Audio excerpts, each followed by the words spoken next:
রাধে কৃষ্ণ বন্ধুরা, কেমন আছেন আপনারা? আশা করি সবাই ভালো আছেন।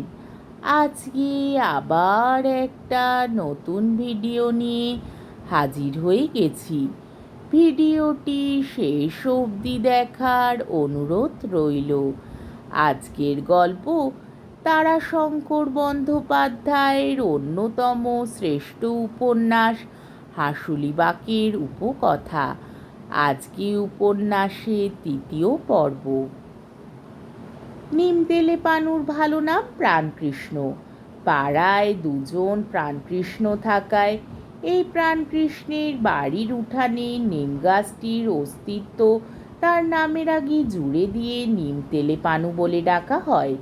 সে বলল, জানো মুরুব্বি, কথাটা আমি বাপু ভয় বলি নাই এতদিন, তা কথা যখন উঠল বুয়েছ কি না আর কি বলে যে, কাণ্ড যখন খারাপ হতেই চলেছে তখন আর চেপে থাকাটা ভালো লয়, কি বলো? গোটা মজলিসটির লোকের চোখ তার উপর গিয়ে পড়ল। বনোয়ারি বসে বসে ঘেঁষে খানিকটা এগিয়ে এসে প্রশ্ন করলে, কি হয়েছে বল দেখিনি। মুখ খুলেছিল পানু, কিন্তু তার আগেই একটা সূচালো বাঁশির শব্দ বেজে উঠল। সেই শীষের শব্দটা আসছে বাঁশবাদী গায়ের দক্ষিণের বাঁশবন থেকে। সকলে চকিত হয়ে কান খাড়া করে চুপ করে রইল। বনোয়ারি বসেছিল উত্তরে মুখ করে, বা হাতে ছিল হুঁকো।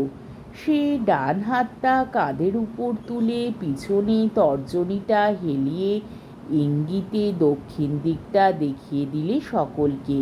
পিছনে দক্ষিণ দিকে বাঁশবেড়ের মধ্যে শীষ বাজছে। আবার বেজে উঠল শীষ। ওই! কাহার বাড়ির মেয়েরা সব উদ্বিগ্ন মুখে উঠোনে নেমে স্তব্ধ হয়ে দাঁড়ালো কাজকর্ম ছেড়ে দিয়ে।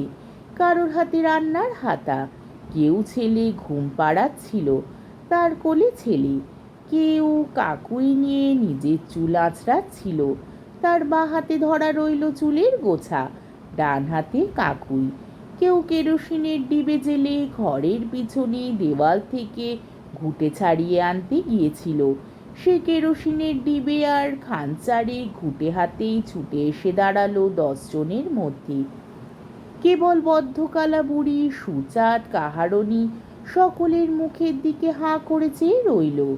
সে উপরের অঙ্গের কাপড়ের আঁচলটা খুলে কাঁথা সেলাই করা সূচে পুরানো কাপড়ের পাড়ের কস্তা পরিয়ে একটা লম্বা ছেঁড়া জুড়ছিল। ভুরু কুঁচকে নীরব প্রশ্ন তুলে সকলের দিকে চেয়ে সে শুধু বসে রইল। কিছু বুঝতে না পেরে অবশেষে তার স্বাভাবিক মোটা গলায় অভ্যেস মতো চিৎকার করে প্রশ্ন করলে, কি? সুচাঁদের মেয়ে বসন, অর্থাৎ বসন্ত। মায়ের বধিরত্বের জন্য লজ্জা পেয়ে সে পিছন দিকে মুখ ঘুরিয়ে বললে, মরো তুমি। সুচাঁদ আবার প্রশ্ন করলে এবং আরো বেশি একটু চিৎকার করেই বলি হলো কি, উঠে দাঁড়ালি যে সবাই?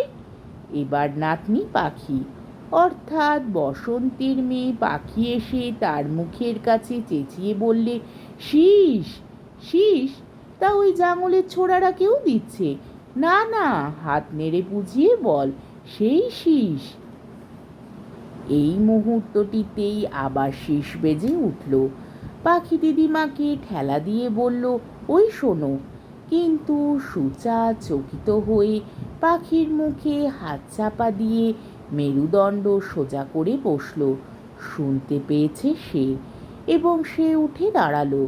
পৌরত্বের সীমানায় পা দিয়ে অবধি সে গায়ে ঘরে বুকে কাপড় নামমাত্রই দিয়ে থাকে, তাও দেয় মেয়ে বসন্তের অনুরোধে, এবং সেই উদ্দেশ্যেই আজ এই মুহূর্তে ছেঁড়া আঁচলটা সে সেলাই করছিল। কিন্তু ছেঁড়া আঁচলটা টেনে গায়ে তুলতে সে ভুলেই গেল। আঁচলটা টানতে টানতে এসে বনোয়ারির মুখের কাছে মুখ নিয়ে খুব চিৎকার করে বলল, বুনো, দেবতার পূজা আচ্ছা করাবি না গাড়ে পাড়ে যাবি? বনোয়ারি খুব চিৎকার করে বেশভঙ্গি করে হাত পা নেড়ে বললে, দেবতার পুজো কি তোমাদের থেকে হয় পিসি? বাবুরা কিছু না করলে আমরা কি করব? তবে মরবি, মরতে যে তোদের মরণই হয় আগে। তা কি করবি বল? ভগবানের বিধান যা তাই তাই তো হবেন। গায়ের দক্ষিণ দিক আঙুলে যখন আছি, আর আমরাই যখন কি বলে ছিষ্টির ওঁচা, তখন আগে আমাদিগে মরতে হবে বই কি। ডিম তেলে পানু বলে উঠল, না মুরুব্বি, এবার খেনত হলে আগে তোমার ওই চৌধুরী বাড়িতেই হবেন, তা আমি জানি। বনোয়ারি ভুরুতে এবং দৃষ্টিতে সুগভীর বিস্ময় ও প্রশ্ন জাগিয়ে তুলে বললে, ব্যাপারটা কি বল দিনি? সুচাঁদ বললে, কি কি বললি? কিছু লয় গো, তোমাকে বলি নাই, বসো দেখি তুমি। পাখি এসে সুচাঁদকে হাত ধরে টেনে সরিয়ে নিয়ে বলল, বসো এইখানে। পানু বললে, এবারে যে পুজোটি গেল মুরুব্বি, তার পাঁঠাটি খুতো ছিলেন। সবিস্ময় সকলে বলে উঠল, খুতো ছিল? মেয়েরা শিউরে উঠল, হেই মা গো! পানু বৃত্তান্তটি প্রকাশ করলে, পানুর ছাগলের একটি বাচ্চাকে খুব ছোটতে কুকুরে কামড়েছিল। এই এতটুনু বাচ্চা তখন তোমার।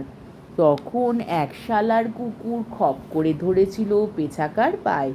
সঙ্গে সঙ্গে দেখেছিল লটবরের মা। ঝ্যাঁটা হাতে ছিল, কুকুরটাকে এক ঝ্যাঁটা মেরে ছাড়িয়ে নিয়েছিল, কিন্তু দুইটি দাঁত বসে গিয়েছিল, হলুদ মরুদ লাগিয়ে সেরে গিয়েছিল। ভেবেছিলাম ওটাকে খাসি করে দেব, তা তোমার এখন তখন করে হয় নাই, বড় হয়ে গেল।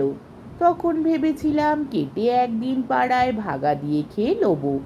এই বছর বুঝলে কি না, একদিন শালার পাঠা করেছে কি, চলে গিয়ে ঢুকেছে চৌধুরী বাড়ি। আর খাবি তো খা, বাবুদের শখ করে লাগানো কি বলে বাপু সেই ফুলের গাছ, ধরে বেঁধে রেখেছিল। খুঁজে খুঁজে আমি গেলাম তো চৌধুরীদের গোমস্তা আমাকে 3 থাপ্পড় দিল। তারপর সেই গাছ দেখিয়ে বললে, কলকাতা থেকে 5 টাকা দাম দিয়ে কলম এনেছিলাম, তোর দাম দেওয়া লাগবে কলমের। আমি কি বলবো, দেখলাম ব্যাটা পাঁঠা গাছটার পাতা ভালো করে খেয়েই ক্ষান্ত হয় নাই, টেনে উপড়ে একেবারে গাছের নেতার মেরে দিয়েছে। আমি তো পায়ে হাতে ধরলাম, শেষ বেশ পাঁঠাটাকে দিয়ে খালাস। আমি বললাম, কিন্তু দেখেন মশাই, খুতো পাঁঠা, কেটে ফিষ্টি মিষ্টি করে খাবেন, কিন্তু দেবতা টেবতার থানে যেন পুজো টুজো দেবেন না মশাই। তোমার গায়ে হাত দিয়ে বলছি, নিজের বেটা ওই লটবরের মাথায় হাত দিয়ে কিরে করে বলতে পারি মুরুব্বি। আমি 2বার বলেছিলাম, খুঁটো পাতা, হেই মশাই, যেন দেবতার থানে দেবেন না। তাই এবার ব্রহ্মী দৈত্যতলায় কর্তার পুজোতে দেখি প্রথম চোটে চৌধুরী বাবুদের সেই পাঠা পড়ে গেল। ঈশ্বর জানেন, আমার দোষ নাই। সুচাঁদ খুব বেশি সরে যায় নাই, কাছেই বসে একদৃষ্টে পানুর মুখের দিকে তাকিয়ে থেকে কথাগুলি শুনছিল। তারই হাতের ডিবেটার আলো পরিপূর্ণভাবে পড়েছিল পানুর মুখের ওপর। সে এবার প্রায় কথাগুলি বুঝতে পেরেছে। সে একটা গভীর দীর্ঘ নিঃশ্বাস ফেলে ঘাড় নেড়ে নেড়ে বললে, ভালো লয়, এ কখনো ভালো লয়। সমস্ত মজলিসটা থমথম করে উঠল। মনে হলো সুচাঁদের মুখ দিয়ে যেন দেবতাই ওই কথাগুলি বললেন, ভালো লয়, এ কখনো ভালো লয়। সকলে স্তম্ভিত হয়ে বসে রইল। আজকের পর্বটি এইখানেই শেষ হলো। আমার ভিডিওটি যদি আপনাদের ভালো লেগে থাকে, তাহলে আমাকে কমেন্টের মাধ্যমে আপনাদের মূল্যবান মতামত অবশ্যই জানাবেন, এবং আমার ভিডিওটিকে লাইক ও শেয়ার করার ও আমার চ্যানেলটিকে সাবস্ক্রাইব করারও অনুরোধ রইল। তাহলে আজকের ভিডিওটা এই অবধি। পরের দিন আবার এই গল্পেরই 4র্থ পর্ব নিয়ে হাজির হয়ে যাব।